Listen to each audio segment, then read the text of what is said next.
Totally ruined my live stream, man. Totally ruined my live stream. All right, you know what? It's all good. So again, man, if you catch this video on the replay, I really apologize. Again, this is just something that I want to discuss with the trucking community, but I'm having a lot of technical difficulties, and I don't want to just not do a video right now because I'm being hit with technical difficulties. I personally don't think people watch my videos because they are pretty or because they're well edited. I like to think that people watch my videos because they are informative and helpful. So, I want to continue to share what I believe is informative and helpful, and I don't want to let technical issues stop me. So, there's another part of this video. If you haven't seen it, make sure you go back and look at it. It's like a part one. This will serve as a part two. Having technical issues today, so it's ruining the live stream. So I'm not even gonna worry about that. I'm just gonna share what I want to share. All right. So, I was taught before I got cut off. I was talking about the gentleman that's on Asian Mai's video. Okay. And I was talking about the guy that wants to boycott TQL, okay? And I was pointing out some things that, to me, as a truck driver, was interesting in what he was sharing, basically, in what he was saying. I'll go ahead and grab a seat here. I think I got a better connection here, so I'm just gonna relax, sit down, the phone here. There we go, and we'll just roll with that. Cool beans. All right, so now, what was interesting to me about this guy's story? A couple of things. One thing was interesting to me about this guy was that he didn't. He was right now. He wants to boycott TQL because their rates are not good. The rate that they're offering to move their freight is not good. So he wants to boycott TQL. Now, the thing that I wanted to, or the thing that I thought about when I heard this gentleman speak about that, and again, I think when I got cut off, I was saying this is not a criticism of that gentleman's argument or whatever he was saying. If the gentleman that was on Asian Mai that I'm talking about in this video, if he ever sees my video, this is not a criticism.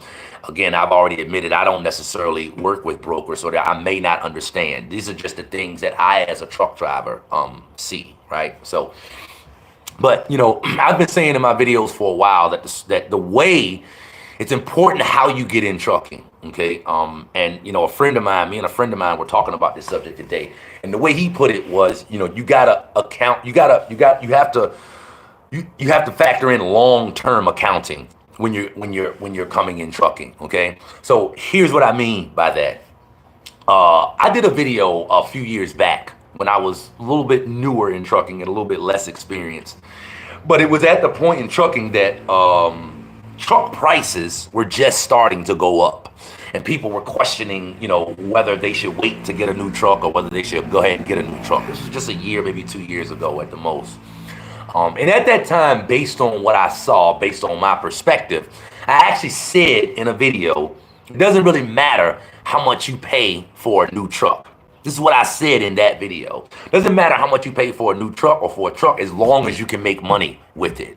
So, the point that I was making in that video is as long as you got work to cover the increased price or the inflated price of a truck, then it doesn't really matter how much you pay for it.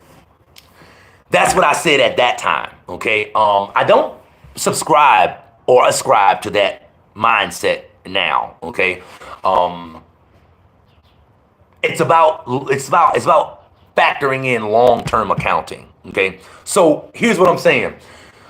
Here's again, I'm not saying that this gentleman didn't do this. Okay, he may have. It just didn't come out in the video. All right, but you want to put yourself in position as a truck owner, carrier, or fleet owner, or just a one truck owner operator. Doesn't matter. It kind of operates all the same principle. You want to operate in a way that you can always save money.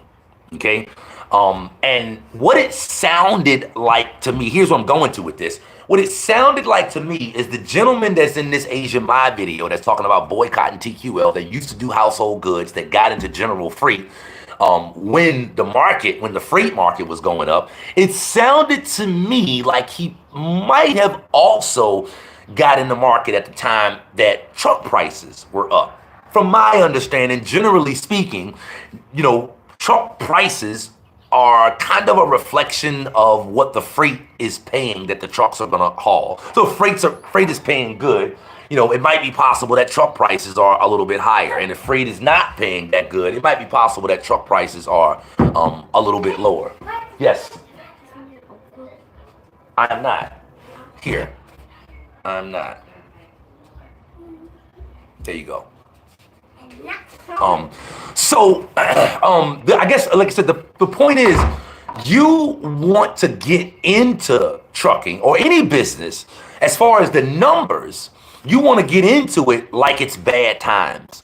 If you got into it when it's good times, and then the market turns for whatever reason, or something happens in the profession that you have no control over, which I've spoken about several times here on the channel. There are a lot of things that control an owner-operator, a carrier's money, that the owner-operator or the carrier or the fleet owner don't necessarily have control over, right? So some of this, in my opinion, might just boil down to being smart. This is why I say long-term accounting. If you're only looking at what the market is doing right now, if the market is not doing well and you base your numbers on that, you might be okay. But if the market is doing well and you base your numbers on that, and then the market takes a turn, in any business, you need to have the ability to always be able to save money. This is where I was going to with that point, all right? But the hardest, you can't save money if you bought at the top of the market and then the market takes a turn that you can't control, and you still have expenses. You still got insurance. You still got fixed costs. You still got to pay drivers. You still got all of this stuff going on. Like, your expenses, a large part of them don't go away just because the money slows down, just because the rates come down. So this is what I mean by long-term accounting. The gentleman that I'm talking about in this video that now wants to boycott TQL, it's possible that he is making less money now because the freight that he's running isn't paying what he wants it to pay, but he did the right things with his money over the years, so he may not be being personally affected by that. But he still may be seeing it as something that he needs to speak on, even though it's not affecting him paying his mortgage at the house or paying his car note, right? So like if he, I got a feeling that a lot of drivers, or a lot of people, a lot of carriers that are protesting these different happenings or events in trucking, that are protesting these, you're doing it because it's affecting you. I would say that's kind of why you're doing it, right? So taking into account long term what expenses you're going to have, or what expenses could be, or the stuff that's not in your control. Again, I don't know if this gentleman is affected personally because rates are down right now. Most drivers are affected personally and their business. If their business is affected, obviously their personal is affected. But there are some people that have handled their affairs in a way that just because the rates are down don't mean that their personal is being affected. I'm assuming, it seems to me, that the people that are in this protest mode right now in the trucking community, there are people that's being personally affected and their business is being affected, which might go back. It may be because they spent too money to come into the profession, and it may be because they're not handling the profits that they're making when they are making money. That's something that has to get factored in as well, okay? What am I saying with all of these arguments? I'm making the point that the problems that truckers are feeling right now, it seems to me that it's more than brokers.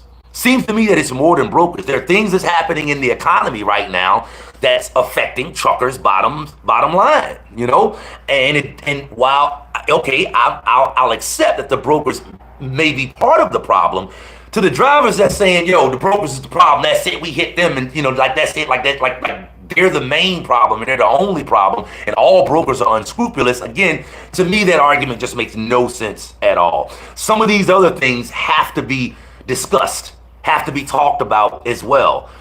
In trucking or in any business, you have to be able to weather a storm. This is just basic business principles 101. You have to be able to weather the storm. What makes it hard to weather the storm in trucking? If your expenses are too high, if you pay too much for your equipment, if you pay too much, if you got too much capital expenditure, right? If you bought at the top of the market, if you came in at the top of the market, these are some of the things that may affect your bottom line as a truck driver. So I think that, you know, if truckers are pissed about their bottom line, to me, the problem is more than just the broker. Okay, there are truckers out there, and I've heard people speak about this in our community. They heard about all the money that could be made a few years ago. They came in, and that's what pushed the freight rates down, because when the freight rates were up, it attracted a lot of new drivers. People blame those new drivers for not knowing what they're doing and running loads for too little, and all of that overall affects the freight rates, which is another thing. Like, it make this, again, I don't do that. I don't do trucking like you guys do it. So if I need straightening out on this, feel free to straighten me out. But from my understanding, it makes sense that drivers have the control to set the market, at least to a certain extent.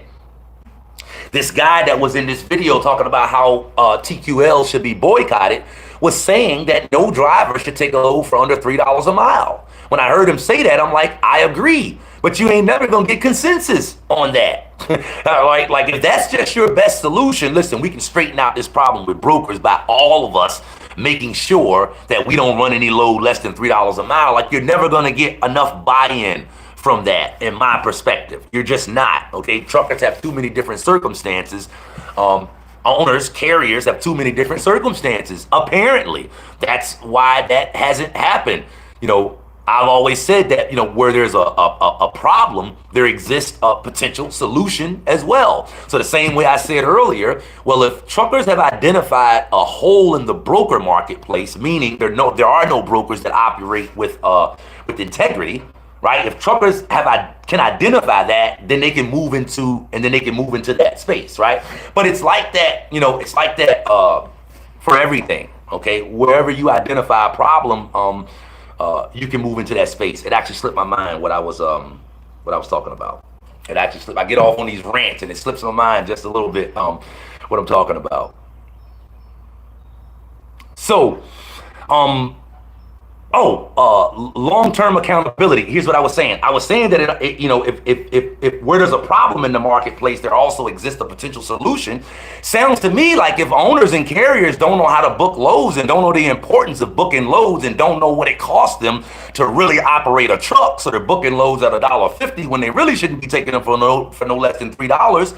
Maybe that's a business opportunity for somebody. Maybe somebody should launch a business or a service teaching carriers how to book a load, so that owners and carriers can get some uniformity amongst them as far as how much they will agree to take a load for. Again, I mean, I don't know if that service exists. I don't know if anybody sees that as a potential solution.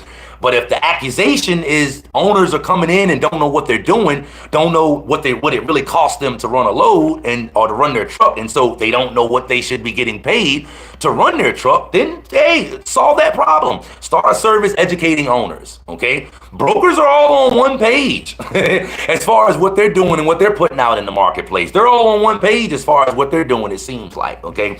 Truckers are not, okay? Truckers are not. So, like, again, this is another one of the things that adds to this problem that truckers are saying is consolidated to just brokers, right? There is an element of, we think loads shouldn't get ran for under this. We want to hold out at this. You can hold out at that all you want to. There are other drivers that feel they can afford to run a load for less. And it may be a circumstance where they really can afford to run these loads for less. Again, you are fighting a losing argument by getting into other people's pockets, by trying to tell other drivers how much they shouldn't be taking a load for less than. I understand why that would be presented as a viable solution, but it's not a viable solution. You ain't gonna solve nothing by being in other people's pockets. You ain't gonna solve nothing by being in the broker's pocket or by being in other drivers' pockets. Owner operators and carriers, if you're saying this, you're fighting the wrong fight. You're fighting a losing battle. You're never gonna win that one. I'm not mad at you. I'm just pointing out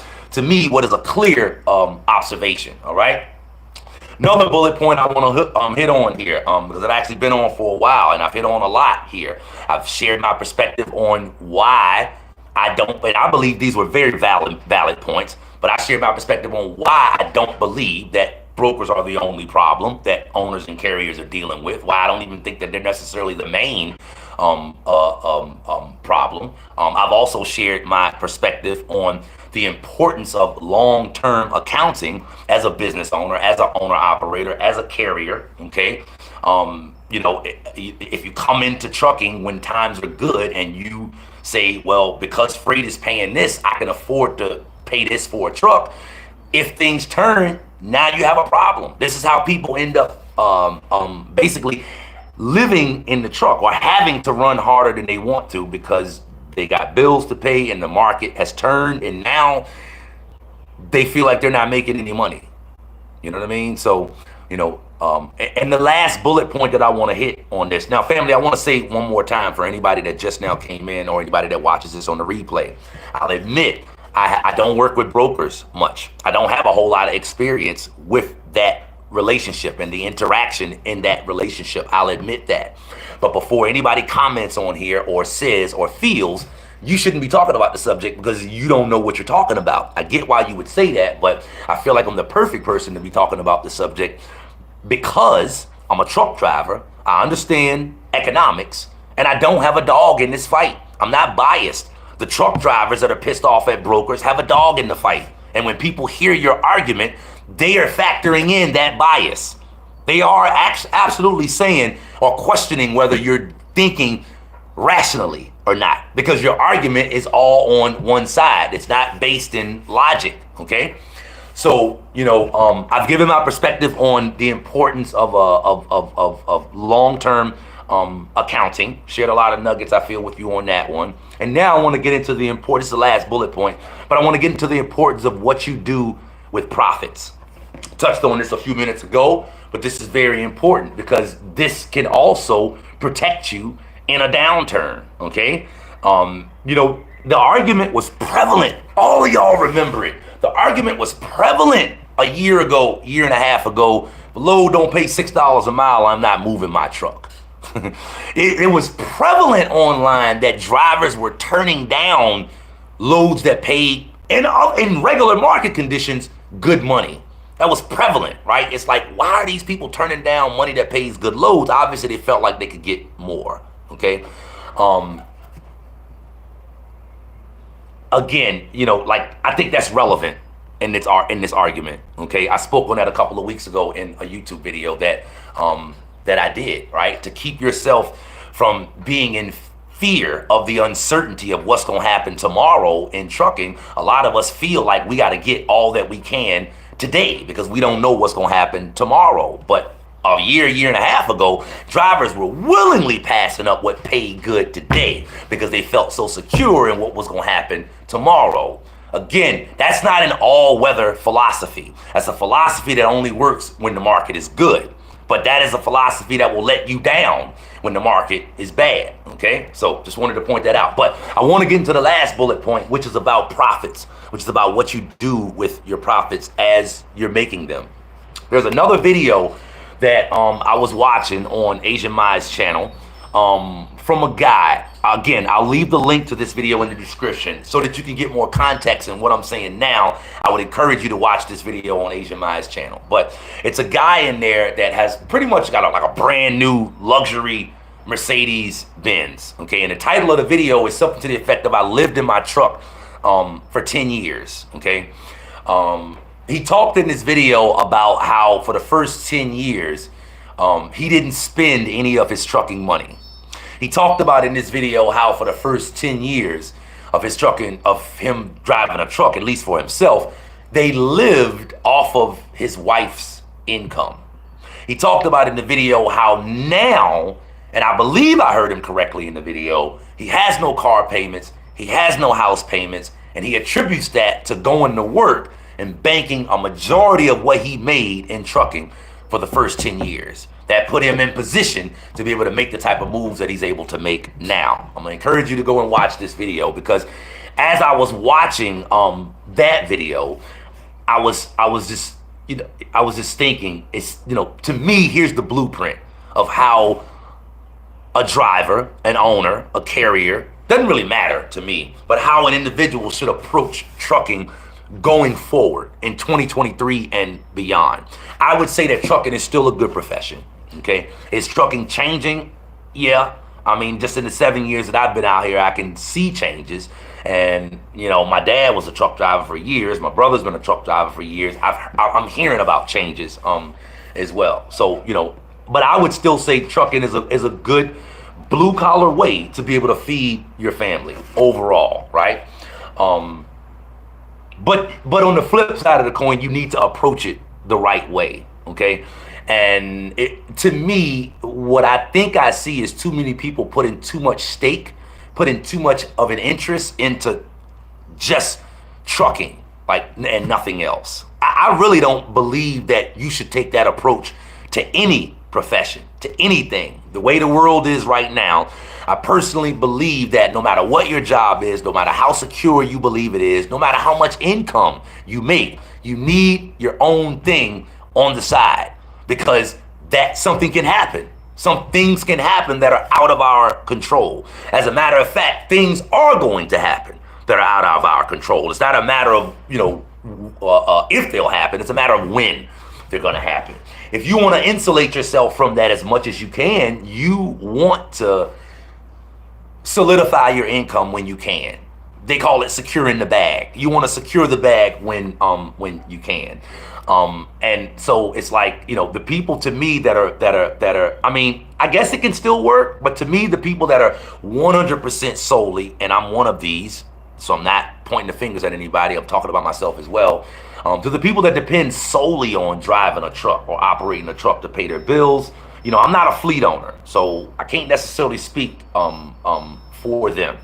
But I can say you need to put yourself in position where you can always save money, which means you gotta watch what you're spending. Doesn't matter how much the freight is paying. You can't afford to go out there and spend your profits foolishly. It's another thing that we hear about people doing oftentimes in trucking, especially the one-man operation, owner-operator, right? We're notorious for having car payments on cars that sit in the yard that we ain't even driving half the time, right? This is where some of our profits go. That gentleman that saved his trucking profits for the first 10 years, these are what we call the nickels and the dimes that he was able to keep in his pocket for a period of 10 years, right? A lot of the times in trucking, we feel like we ain't making no money, but we are making money, but we're spending it.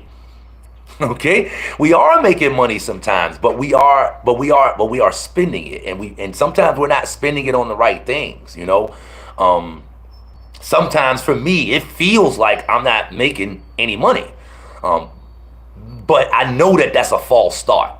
I know that that's a false start, right? You know what I mean? Because it's not necessarily it's if I make my money and I spend it on the stuff that I want to spend it on, and nothing is left.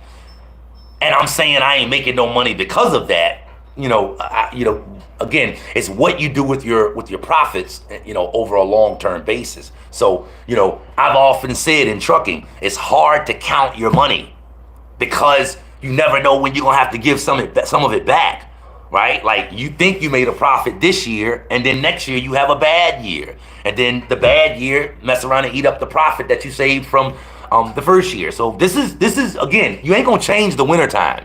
You're not gonna change trucking, right? If you don't like it, that's any of us, right? Like, you know, there are things that we can do to mitigate the risk, but after that, you know, like it is what it is, right? So, you know, again, to me, this lends credence to the argument that, you know, it ain't even about what you make. It's about what you're able to keep. And to keep money in trucking, I've often said this, you know, it's all about that space between what you make and what you have to spend. Because if you don't have any space between there, you don't have any money to save. You can't accumulate any money to invest. You can't accumulate any money to plant seeds. You'll always find yourself feeling like you're living paycheck to paycheck, month to month, quarter to quarter, okay? And then when the market turns, you'll really feel the pinch. When the income slows down, you'll really feel the pinch. And the income slows down for people other than truckers, family, all right? We're dealing with a slowing economy right now. We're dealing with a contracting economy right now. So again, this lends credence to the argument. It can't just be all about freight brokers. Some of it is economics, okay? You guys that are saying this argument online, please don't take offense to what I'm saying.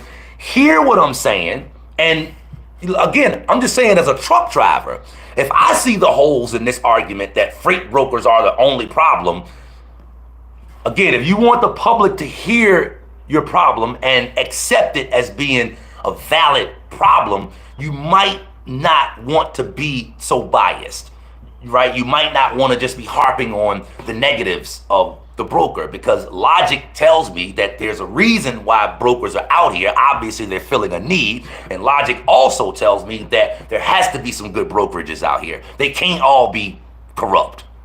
Don't make sense. And if they are, why don't you go open a brokerage and get all the business to come to you?